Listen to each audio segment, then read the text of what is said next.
Allie Chapman. If you'll state your name, county residence, and you also have 3 minutes.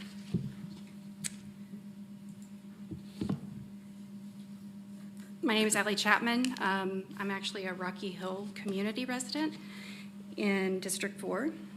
I'm also the chair of the Tennessee Equality Project here locally in Knox County, and we focus on LGBTQ plus policies that impact people across the state now for over 20 years. I'm here to request that you choose to support all of your students by rejecting the backward revision of this policy. By removing the terms actual or perceived gender identity and sexual orientation, it sends a harmful message to students and your educators who identify as LGBTQ. It also is an invitation to students and educators to harass, exclude, and bully LGBTQ people. This includes students, staff, anyone in the building. After doing this for 8 years, I can tell you I've heard a lot of stories, I've done a lot of research.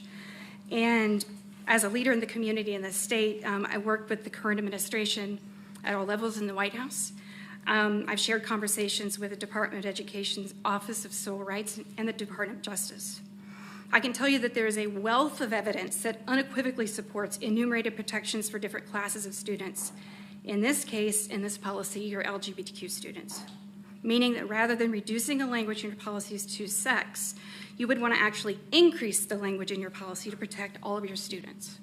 There's no reason why you can't. It's a choice.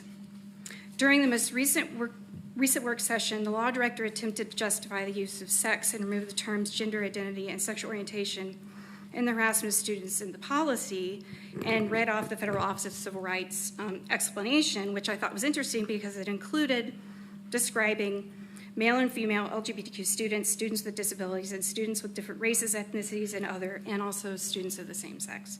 So while citing this, makes more sense to actually increase the language that's in this policy.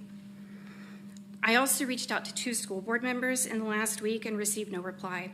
So I reached out to one of Tennessee's most prominent public school allies that we have in the Tennessee legislature, and I asked her for help.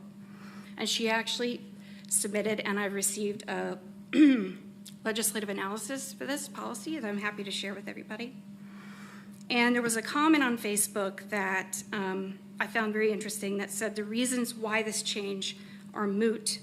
Rather than focusing on this language, more concerning should be whether district administration is enforcing any of these policies and how their procedures impact enforcement. This was said by one of your own board members.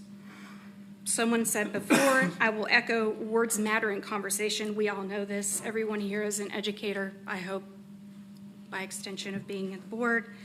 Also matter in debate and public discourse. If you need evidence-based guidance, I suggest you visit the Office of Civil Rights, the Department of Education, and they all have resources that you need to do right by your minority-identified students. Please reconsider adopting a revised policy that appears to erase the need of carefully protected students in a large group, people here in Knox County. And don't forget that success for every student is priority number 4. Thank you. Thank you, Ellie. Madam Chair, that concludes public forum on this topic.